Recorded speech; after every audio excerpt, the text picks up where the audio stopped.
मैं निवेदन करती हूँ, एक बार तालियों की गड़गड़ाहट श्री नीरज कुमार जी से निवेदन करती हूँ कि कृपया मंच पर आकर आपकी गरिमामयी उपस्थिति है।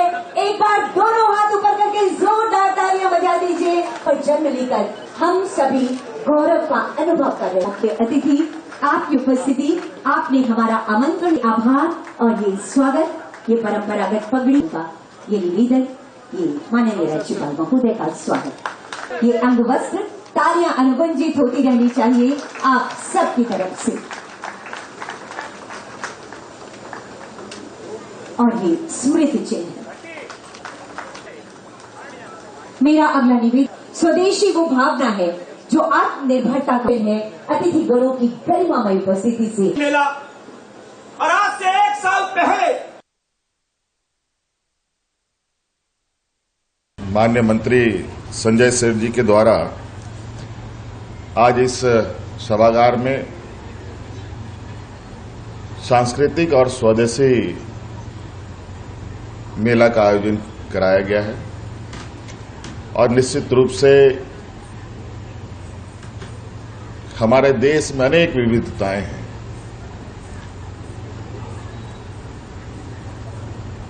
कई समाज, कई वर्ग और उनके बीच अलग अलग खूबियां, पहचान, और यही खूबी और पहचान हमारे इस देश की इस संस्कृति का एक मजबूत स्तंभ भी है।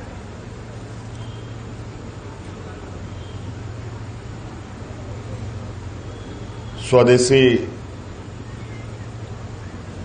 कहा जाए कि खुद का देश के अंदर की चीजें जो हम खुद उसका उत्पादन करते हैं, देश में उसका उत्पादन होता है, उसको कितना अधिक से अधिक बढ़ावा मिले। इसमें कहीं ना कहीं अगर हम इतिहास के पन्नों को देखेंगे तो सबसे पहले अगर हमको नजर आएंगे तो महात्मा गांधी जी नजर आएंगे, जिन्होंने बैरिस्टर की पढ़ाई करने के बावजूद, जहां टाई कोट के अलावा दूसरा कोई परिधान उपयोग नहीं होता था, उसको छोड़कर उन्होंने खादी को अपनाया। दुनिया गोल है, समय भी बिल्कुल उसी तरीके से घूमता है, हर चीज आएगी, हर चीज जाएगी भी।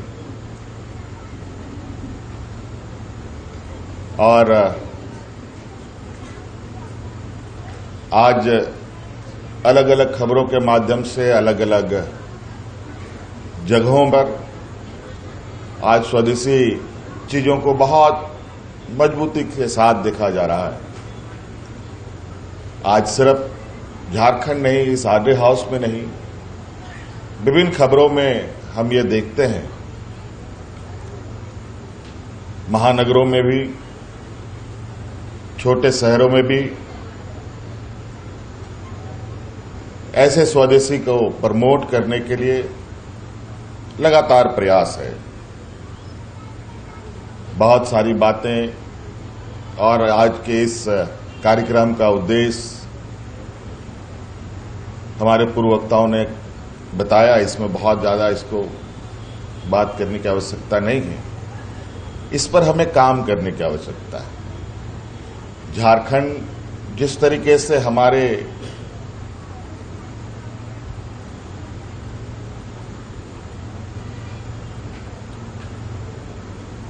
राज्य में आंतरिक खनिज संपदाओं का भंडार है, जिसको आज देश में सबसे अधिक खनिज संपदाओं से हमारी पहचान है। भगवान ने हमें सिर्फ खनिज संपदाओं से ही नहीं संवारा, जितना जमीन के अंदर भगवान ने हमें खनिज दी है, जमीन के ऊपर भी उससे कहीं ज्यादा बेहतर और खूबसूरत संपदाएं भी दी है।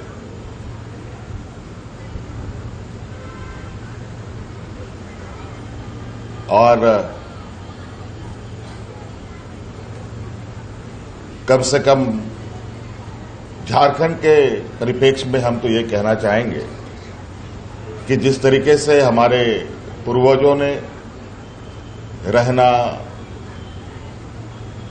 सीखा, पहनना सीखा, चलना सीखा, आगे बढ़ना सीखा, वो काफी प्रभावित करने वाली चीजें। आज के दिन में भी मैं कई ऐसे लोगों को देख चुका हूं जो लोग 110 साल, 111 साल, 112 साल तक जी चुके हैं,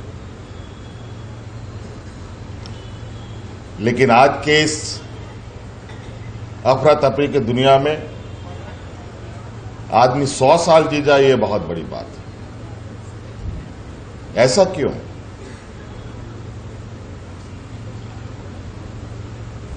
कहीं ना कहीं हम कई ऐसे चीजों से प्रभावित होते हैं जिससे हमें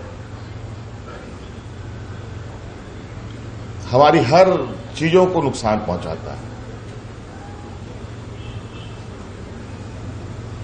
चाहे शरीर के आंतरिक चीजों की समस्या हो, चाहे वो बाह्य व्यवस्था की बातों को कहें।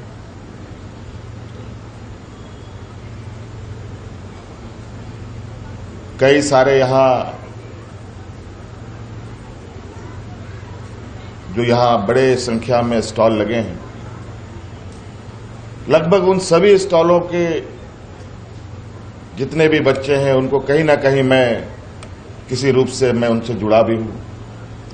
और आज ये खुशी की बात है कि आज की इस प्रदर्शनी में भी वो यहां आए। और अभी एक बच्चे का जिक्र हुआ, किस तरीके से उसने एक रिकॉर्ड बनाया।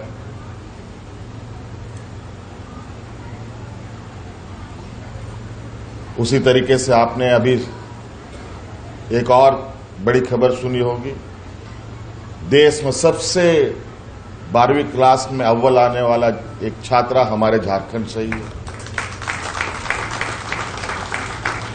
जमशेदपुर की बच्ची है। आज हमारे सरकारी स्कूल के बच्चे नीट जैसे एग्जामों को क्रैक कर रहे हैं। तो कई ऐसी चीजें हैं, क्षमता की कमी नहीं है, हुनर की कमी नहीं है इस राज्य में, चाहे शिक्षा के क्षेत्र में कहें, चाहे खेलकूद के क्षेत्र में कहें, चाहे सांस्कृतिक चीजों को लेकर आगे बढ़ने को लेकर कहें। उदाहरण के तौर पर मुकुंद नायक जी यहां पर उपस्थित हैं, जो पहचान के मोहताज नहीं है। तो कई चीजें हैं, थोड़ा सा बस उन्हें तराशने का, उन्हें राह दिखाने की आवश्यकता है। और ये सिर्फ सरकार के स्तर पर नहीं, बल्कि एक सामूहिक प्रयास के माध्यम से ही संभव है। और आज संजय सेठ जी ने एक बेहतर प्रयास किया है, इसके लिए मैं संजय सेठ जी को बहुत बहुत धन्यवाद देता हूं। और आप सब लोगों को यहां उपस्थित के लिए बहुत बहुत शुक्रिया अदा करते हुए अपनी वाणी को विराम देता हूं। जोहार। खड़ा करती है। आज हम यहां सिर्फ एक कार्यक्रम का हिस्सा